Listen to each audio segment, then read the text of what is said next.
ओम शांति। आज 30 नवंबर 2023 की साकार मुरली। आज बाबा ने कहा, मीठे बच्चे, तुम्हें रूहानी पंडा बन यात्रा करनी और करानी है। याद ही तुम्हारी यात्रा है। याद करते रहो तो खुशी का पारा चढ़े।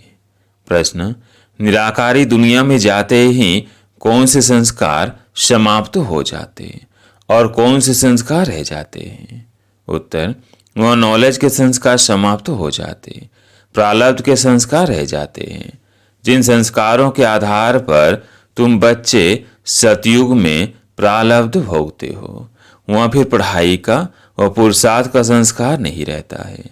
प्रारब्ध मिल गई, फिर ज्ञान खत्म हो जाता है। गीत है, रात के राही थक मत जाना। ओम शांति। यह सम्मुख शिव भगवानुवाच है। गीता में दिखाते हैं श्री कृष्ण भगवानुवाच, परंतु श्री कृष्ण तो उस नाम रूप से सम्मुख हो न सके। यह तो सम्मुख कहते हैं। निराकार भगवानुवाच, श्री कृष्ण भगवानुवाच कहे तो साकार हो जाता है। जो भी वेद शास्त्र आदि सुनाते हैं वैसने कहेंगे कि भगवानुवाच, क्योंकि वह साधु संत महात्मा आदि सब साकार में बैठे हैं। और फिर बाप कहते हैं, हे रूहानी राही। रूहानी बाप जरूर रूहों को ही कहेंगे कि बच्चे थक मत जाना। यात्रा पर कई थक जाते हैं तो फिर वापस आ जाते हैं। वह है जिस्मानी यात्रा। भिन्न भिन्न मंदिरों में जिस्मानी तीर्थ यात्रा करने जाते हैं। कोई शिव के मंदिर में जाते हैं, वहाँ सब जिस्मानी चित्र रखे हैं भक्ति मार्ग के। यह तो सुप्रीम रूप परम परमात्मा आत्माओं को कहते हैं कि हे बच्चे, अब मुझे के साथ बुद्धि का योग लगाओ, और ज्ञान भी देते हैं। तीर्थों पर जाते हैं तो वहाँ भी ब्राह्मण लोग बैठे हैं, कथा कीर्तन करते हैं। तुम्हारी तो एक ही सत्य नारायण की कथा है, न से नारायण बनने की। तुम जानते हो, पहले स्वीट होम में जाएंगे, फिर विष्णुपुरी में आएंगे। इस समय तुम हो ब्रह्मापुरी में। इसको पियर घर कहा जाता है। तुमको जेवर आदि कुछ नहीं है, क्योंकि तुम पियर घर में हो। तुम जानते हो, ससुर घर में हमको अपार सुख मिल रहे हैं। यहाँ कलयुगी ससुर घर में तो अपार दुख है। तुमको तो जाना है उस पार सुखधाम में। यहाँ से ट्रांसफर होना है। बाप सभी को नैनों पर बिठाकर ले जाते हैं, दिखाते हैं ना। श्री कृष्ण का बाप उनको टोकरी में बिठाकर उस पार ले गया। ये बेहद का बाप तुम बच्चों को उस पार ससुर घर ले जाते हैं। पहले अपने निराकारी घर में ले जाएंगे, फिर ससुर घर भेज देंगे। तुम्हां यह सब पियर घर ससुर घर की बातें भूल जाएगी। वह निराकारी पियर घर, वहाँ ये नॉलेज भूल जाती है। नॉलेज के संस्कार निकल जाते हैं, बाकी प्रारब्ध के संस्कार रह जाते हैं। फिर तुम बच्चों की प्रारब्ध ही ध्यान में रहती है। प्रारब्ध अनुसार जाकर सुख के जन्म लेंगे। सुख धाम जाना है, प्रारब्ध मिल गई, फिर ज्ञान खत्म। तुम जानते हो, प्रारब्ध में हमारी फिर वही एक्ट चलेगी। तुम्हारे संस्कार ही प्रारब्ध के हो जाएंगे। अब यह पुरुषार्थ के संस्कार, ऐसे नहीं कि पुरुषार्थ और प्रारब्ध दोनों संस्कार वहाँ रहेंगे। नहीं, वहाँ यह ज्ञान नहीं रहता। तो यह तुम्हारी रूहानी यात्रा है। तुम्हारा चीफ पंडा है बाप। यूं तो तुम भी रूहानी पंडे बन जाते हो, सबको साथ में ले जाते हो। वह जिस्मानी पंडे, तुम हो रूहानी पंडे। वो लोग अमरनाथ पर बड़े धूमधाम से जाते हैं। झुंड के झुंड खास अमरनाथ पर बहुत धूमधाम से जाते हैं। बाबा ने देखा है कितने साधु संत बाजे गाजे ले जाते हैं, साथ में डॉक्टर आदि भी ले जाते हैं, क्योंकि ठंडी का समय होता है। कई बीमार पड़ जाते हैं। तुम्हारी यात्रा तो बड़ी सहज है।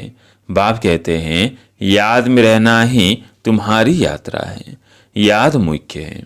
बच्चे याद करते रहें तो खुशी का पारा चढ़ा रहे। साथ में औरों को भी यात्रा पर ले जाना है। यह यात्रा एक ही बार होती है। वो जिस्मानी यात्राएं तो भक्ति मार्ग से शुरू होती है, वह भी कोई शुरुआत में नहीं होती। ऐसे नहीं कि फर्श से मंदिर चित्र आदि बन जाते हैं, वो तो आहिस्ते आहिस्ते बाद में बनते जाते हैं। पहले पहले शिव का मंदिर बनेगा, वो भी पहले घर में सोमनाथ का मंदिर बनाते हैं, तो फिर कहाँ जाने की दरकार नहीं रहती। यह मंदिर आदि बाद में बनते हैं, समय लगता है। आहिस्ते आहिस्ते नए शास्त्र, नए चित्र, नए मंदिर आदि बनते रहते हैं। टाइम लगता है, क्योंकि पढ़ने वाले भी चाहिए ना।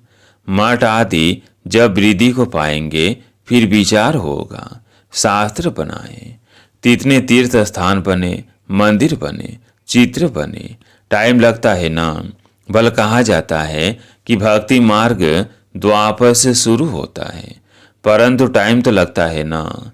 फिर कलाएं कमती होती जाएंगी। पहले अविचारी भक्ति, फिर व्यभिचारी भक्ति हो जाती है। ये सब बातें अच्छी रीति चित्रों पर सिद्ध कर बताई जाती है।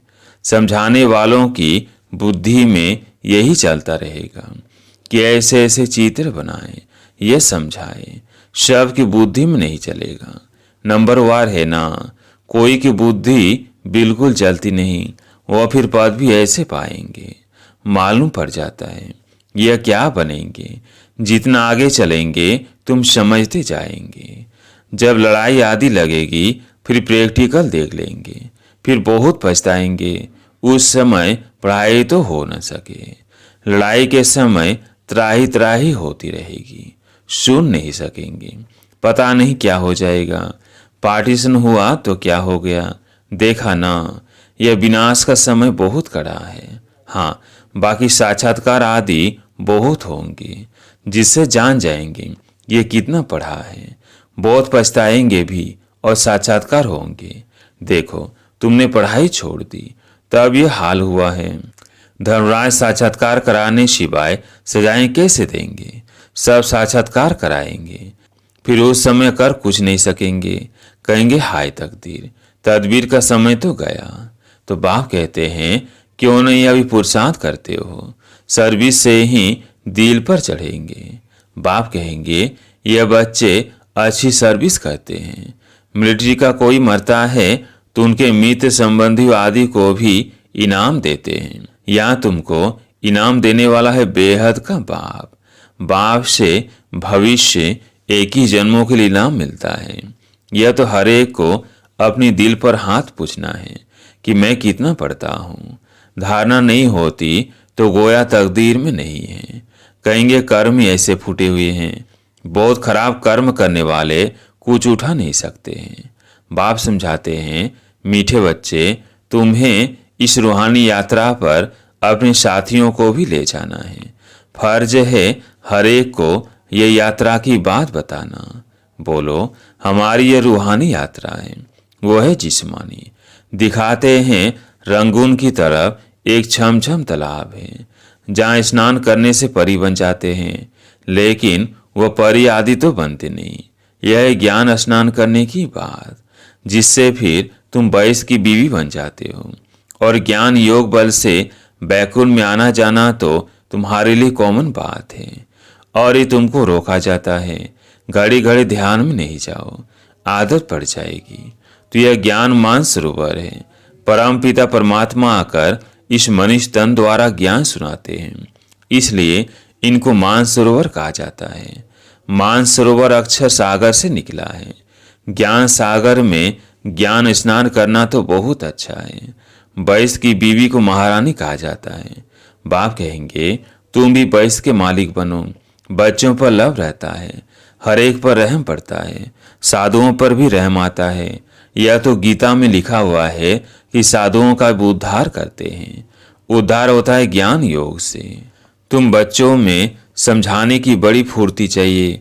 बोलो तुम और तो सब जानते हो, लेकिन छाछ जानते हो, बाकी मक्खन खिलाने वाले को तुम जानते ही नहीं हो। बाप कितना अच्छी रीति समझाते हैं, परंतु किसकी बुद्धि में भी बैठे ना। बाप को जानने से मनुष्य हीरे जैसा बनते हैं, न जाने से बिल्कुल कौड़ी मिसल, बिल्कुल पतित है। बाप को जानने से ही पावन बनते हैं। पति दुनिया में कोई पावन हो न सके, तो जो महारथी बच्चे हैं वो अच्छी रीति समझा सकेंगे। कितने ढेर ब्रह्म कुमार कुमारियां हैं। प्रजापिता ब्रह्मा नाम भी मशहूर है। प्रजापिता ब्रह्मा के यह है मोघ वंशावली। ब्रह्मा को ही 100 भुजा 1000 भुजा दिखाते हैं। यह भी समझा जाता है इतनी भुजाएं तो हो नहीं सकती, बाकी ब्रह्मा तो बहुत बछड़े वाला है। ब्रह्मा फिर किसका बच्चा? इनका तो बाप है ना। ब्रह्मा है शिव बाबा का बच्चा, इनका और कौन बाप हो सकता? मनुष्य तो कोई हो नहीं सकता। ब्रह्मा विष्णु शंकर कहे जाते हैं, सूक्ष्म वतन के।